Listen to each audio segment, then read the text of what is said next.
प्रदेश के पूर्व मुख्यमंत्री अखिलेश यादव अपनी सियासी जमीन को मजबूत करने के लिए मध्य प्रदेश के ग्वालियर आए हुए हैं। यहां वे जन्माष्टमी के चल समारोह में शामिल होंगे। एयरपोर्ट पर भारी तादाद में कार्यकर्ताओं ने फूलमाला पहनाकर उनका स्वागत किया है।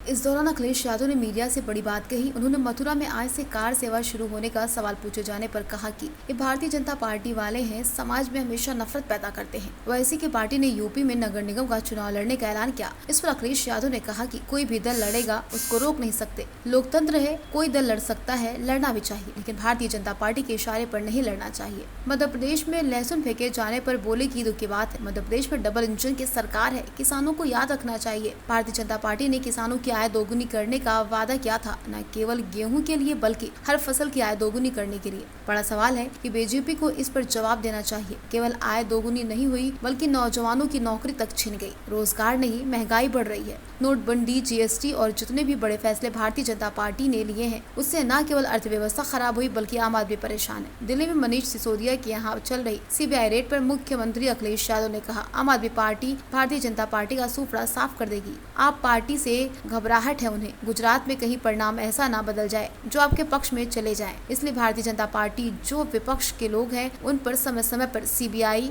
और ईडी से हमला करती है। मुझे लगता है कि आप जैसी पार्टी और सिसोदिया जैसा नेता सीबीआई से और ईडी से घबराएगा नहीं। देखिए, जानबूझ करके उन्हें घबराहट है भारतीय जनता पार्टी को, हिमाचल की घबराहट है कि आप पार्टी भारतीय जनता पार्टी का सूपड़ा साफ कर देगी। आप पार्टी से घबराहट है गुजरात में उन्हें कि गुजरात में हो सकता है परिणाम ऐसे बदल जाएं जो आपके पक्ष में चले जाएं। इसीलिए भारतीय जनता पार्टी जो विपक्ष के लोग हैं उन पे समय समय पर सीबीआई, समय समय पर ईडी, और मुझे ये लगता है कि आप जैसी पार्टी और सिसोदिया जैसे नेता सीबीआई से और ईडी से घबराएंगे नहीं। अखिलेश जी, आप भी एक पार्टी के राष्ट्रीय अध्यक्ष हैं। मेरा सवाल ये है कि जिस तरह से बीजेपी के संसदीय बोर्ड बना है तो उसमें कई मुख्यमंत्रियों को नहीं रखा। नितिन गडकरी जो कि बड़े नेता, उन्होंने एक बयान दिया था कि लगता है कि अब सत्ता के लिए काम हो रहा, तो ये सब उसी की रूपरेखा देख के किया जा रहा है। हालांकि दूसरी पार्टी के लिए मैं कोई वो नहीं हूँ कि जवाब दूँ, लेकिन जो अखबारों के माध्यम से मुझे पढ़ने का मौका मिल रहा है या जो चर्चा चल रही है वो यही है कि लग रहा है कि भारतीय जनता पार्टी अपने ही नेताओं के अब पर कतरने में लग गई है। सर, उत्तर प्रदेश में एक मुख्य सवाल है कि उत्तर प्रदेश में कुछ दिनों के अंदर ही सीएम, दोनों डिप्टी सीएम नड्डा साहब से मुलाकात करते हैं। 2024 के लिए रणनीति बनाई जा रही है कि तीसरी बार उत्तर प्रदेश फिर से एक बार मोदी जी को जिताने वाला है कि यहाँ पर यूपी और यूपी की जनता इस बार इंतज़ार कर रही है कि भारतीय जनता पार्टी ने जो वादे किए हैं वो कितने पूरे हुए हैं।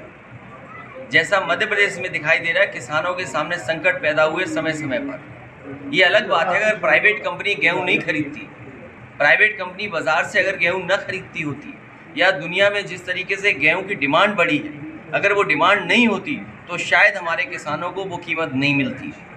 यही हालत उत्तर प्रदेश में है।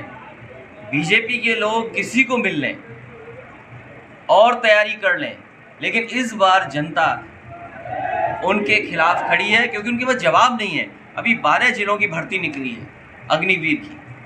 कोई कल्पना कर सकता है कि 12 जिलों की भर्ती में 1,13,000 नौजवानों ने फॉर्म भरे हों, और अभी तक सरकार ये नहीं बता रही है कि 1,13,000 जो फॉर्म भरे हैं उनमें से कितने को अग्निवीर बनाया जाएगा।